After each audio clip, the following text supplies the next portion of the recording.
आपने जो पहली बात कही, जो विदेश नीति का जिसे आधार बताया आपने, आम सहमति एक विदेश नीति को लेकर जो रही है, उसको तोड़ा गया। और खास तौर पर हम देखते हैं फिलिस्तीन के मसले पर भारत सरकार की नीति लगातार रही कि हम फिलिस्तीनियों के साथ खड़े रहेंगे। लेकिन हम देख रहे हैं कि डावाडोल है।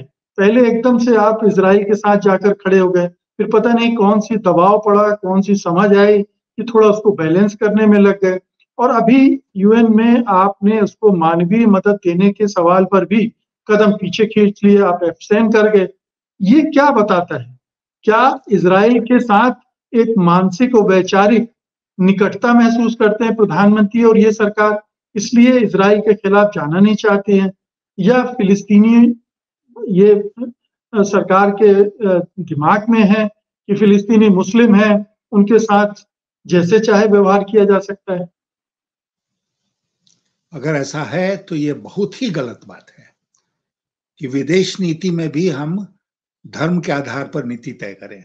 देश में तो कर ही रहे हैं, लेकिन विदेश नीति में अगर हम धर्म के आधार पर अपनी नीति तय करें तो ये बहुत गलत बात होगी।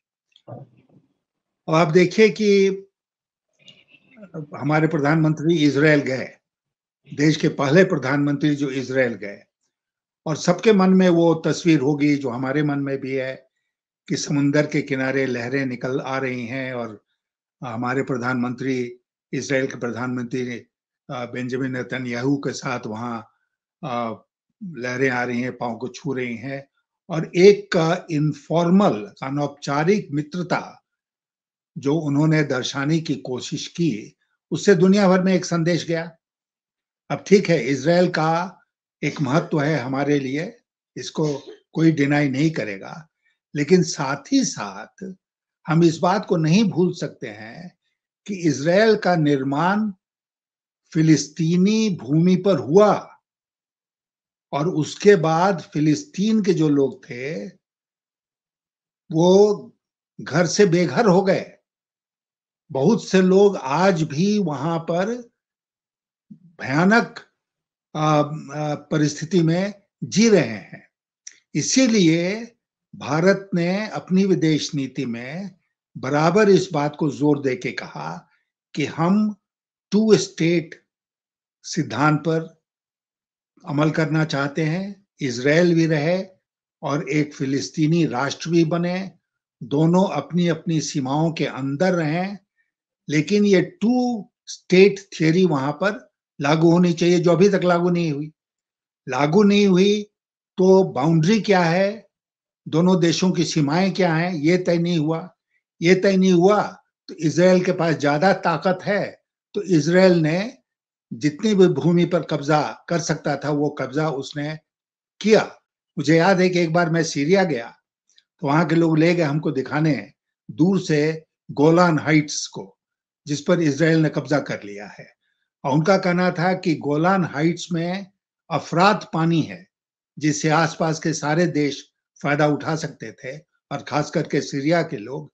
लेकिन इजराइल के कब्जे के बाद अब उनके लिए मुश्किल है उस पानी का उपयोग करना। तो धीरे धीरे करके इजराइल ने जो फिलिस्तीनी सेटलमेंट्स थे, उनके लिए जो भूमि थी उसको बिल्कुल ही संकुचित कर दिया, और टू स्टेट थियरी जो थी उस पर कभी अमल नहीं हुआ।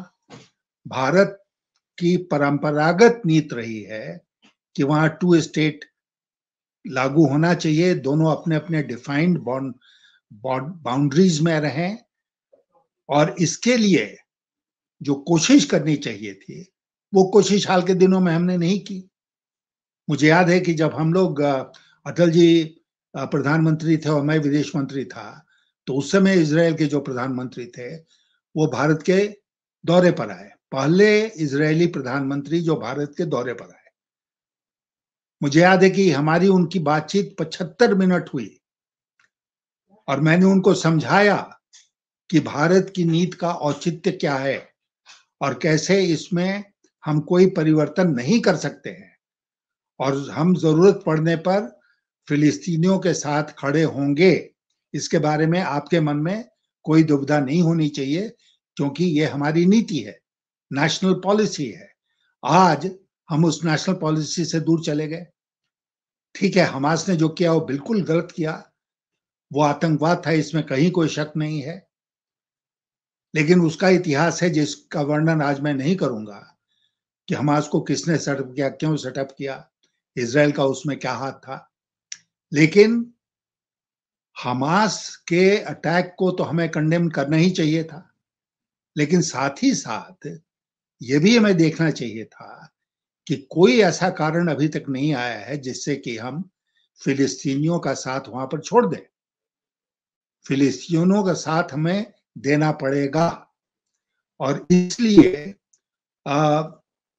हमने जो तुरंत बयान जारी किया, इसको बाद में कुछ सुधार करने की कोशिश की गई, वो बयान बहुत अटपटा था।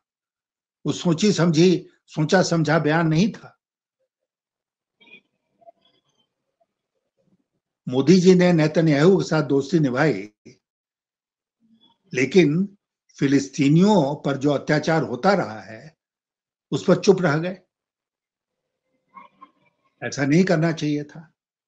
सत्य हिंदी का ऐप डाउनलोड करें गूगल प्ले स्टोर पर।